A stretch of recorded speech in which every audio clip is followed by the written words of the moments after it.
भुवन जी, अब दिलचस्प बात है कि यहाँ कुवैत की बात हुई और अनुच्छेद 370 की बात हुई, क्योंकि कुवैत उन देशों में से एक था जिन्होंने अनुच्छेद 370 के जाने के बाद कहा था कि कश्मीर को लेकर के हम चिंतित हैं। और अब देखिए, आप जब कश्मीर में चुनाव हो गए हैं, जम्मू कश्मीर में, तब प्रधानमंत्री मोदी उसी देश की यात्रा करने के लिए जा रहे हैं। देखिए, माननीय प्रधानमंत्री जी की यात्रा के लिए शुभकामना समाजवादी पार्टी की है, ये विषय नहीं है। विषय ये है कि जो भारत के बहुत सारे लोग वहाँ पर जॉब करते हैं, कुवैत में जाकर जॉब करते हैं, वहाँ पर जो भारत में जो घटनाएं घटती हैं, अगर हम ये कहें कि वो घटनाओं का असर अगर जो यहाँ के बड़े नेताओं की जो बात जाती है एक अल्पसंख्यक समाज के लिए, हम ये बात बोले कि जो हाँ अल्पसंख्यक समाज बहुसंख्यक मात्रा में है, वो हमारे दृष्टिकोण पे नजर रखता है। क्या आपने शेयर बाजार में बिना कुछ जाने इन्वेस्ट किया और नुकसान उठाया? घबराएं मत, सही तरीका जानने के लिए अभी फ्रीडम ऐप डाउनलोड करें। अगर हम ये बात नहीं समझेंगे तो निश्चित तौर पे उनको से तार हमारा दिल का नहीं जुड़ पाएगा।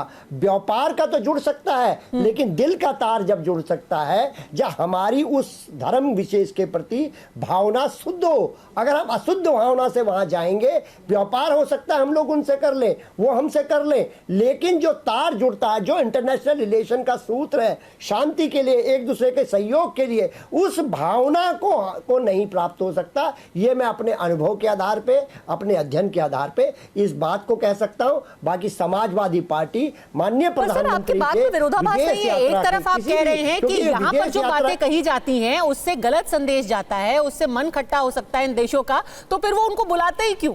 अगर गलत संदेश जा रहा है तो वो उनको क्यों बुलाते कुवैत आने के लिए? तब तो वो कहते हैं ना, आप दूर रहिए हमारे देश से, हमें आपकी बातें पसंद नहीं है, आप हमारे खिलाफ एक गलत भावना रखते हैं, आप हमारे खिलाफ गलत बातें बोलते हैं। क्योंकि वो लोग एक सूत्र को समझ गए हैं, दरवाजा अगर बंद भी हो तो खिड़की को खुला रखते हैं। ये समझ के लिए भी समझ आने में बहुत समय लग जाता है। तो आप कह रहे हैं कि ये दिल का रिश्ता नहीं है, ये धन का रिश्ता चलाना है। क्या ये बात सच है त्रिगुणायत जी? क्या ये कोई बहुत उसी अच्छा विषय को कह रहा मैं बस ये रिश्ता जोशी जी कन्वीनियंस है? ठीक है, अपनी बात पूरी कीजिए, मैं एम्बेसडर साहब से उसका जवाब ले लूंगी। हाँ, बात पूरी कीजिए।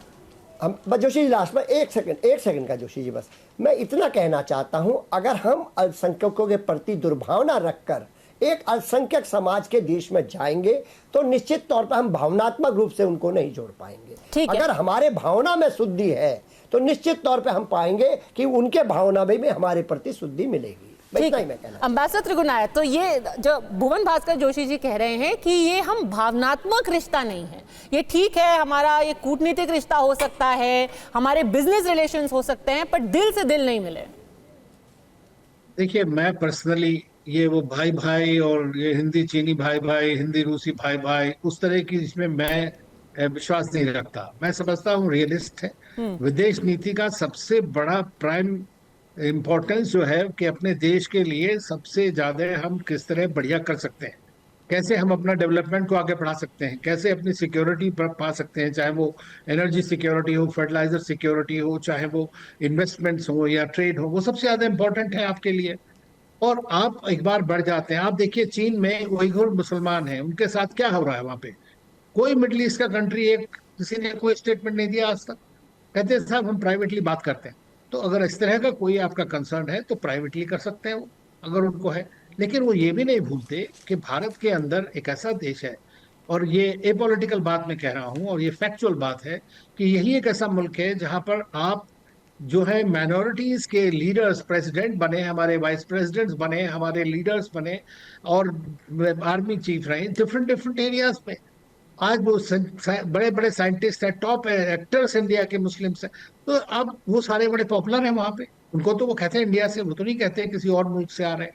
तो कहीं ना कहीं इतने बड़े देश में कहीं थोड़ी बहुत इंसिडेंट्स होती हैं, उन इंसिडेंट्स का कभी कुछ मुल्क जो दूसरे मुल्क हैं जिनको उसमें इंटरेस्ट है वो उसको एक्सप्लॉइट करने की कोशिश करते हैं। लेकिन हर एक देश, इसी तरह कुवैत भी देखता है कि आज यूएई के साथ हमारे किस तरह के ताल्लुकात हैं। प्रधानमंत्री वहां 7 बार हो आए हैं, वहां के जो लीडर हैं शेख जायद, वो 4 बार भारत में आ गए हैं। सारे कंट्रीज के साथ में हिंदुस्तान के रिश्ते इतने बढ़ रहे हैं, सारी दुनिया आपकी तरफ देख रही है कि आज एक इमर्जिंग, ग्रोइंग हिंदुस्तान है, उसकी एक आवाज है, सेम फॉरेन पॉलिसी है। तो वो सारी चीजें लोग ज्यादा इंटरेस्ट रहते हैं। जैसे हमारा इंटरेस्ट है कि हम अपनी चीज में, उस तरह उनका भी इंटरेस्ट है कि भारत के अंदर में, अगर उन्होंने $10 बिलियन भारत में इन्वेस्ट किया है, तो वो इसलिए नहीं किया है कि उन्हें बड़ा अच्छा लग रहा है, उन्हें लग रहा है कि उसका रिटर्न मिलेगा। It's a safe investment, secure investment. तो मैं रियलिस्ट की तरह बात करता हूँ। मुझे ये जो जब लोग कहते हैं ना कि कोई आपसे अगर एक छोटी सी बात हो गई उसमें, तो जैसे फैमिली में होता है वैसे ही हो जाएगा, तो इसमें कोई शक नहीं है। इन सब चीजों में अगर लार्ज स्केल के किसी तरह की झगड़े होते हैं, तो उसका कहीं ना कहीं मेंशन होता है वहां के मीडिया में। कुछ वहां के कट्टरवादी लोग होते हैं, वो इस बात को आगे बढ़ा सकते हैं, ये बात वहां की पार्लियामेंट में डिस्कस हो सकती है। लेकिन इसका एक आपकी ओवरऑल विदेश नीति के ऊपर या एक पॉपुलर परसेप्शन में बहुत बड़ा खतरा होगा। लेकिन ये इसका मतलब ये नहीं है कि हम अपने देश में पूरी तरह से ख्याल ना रखें कि जो हमारी माइनॉरिटीज हैं वो सेफ और सिक्योर और कंट्री का एक भाव, अपने आप को एक हिस्सा समझें। तो ये बहुत इंपॉर्टेंट है और मैं समझता हूँ ये सच है।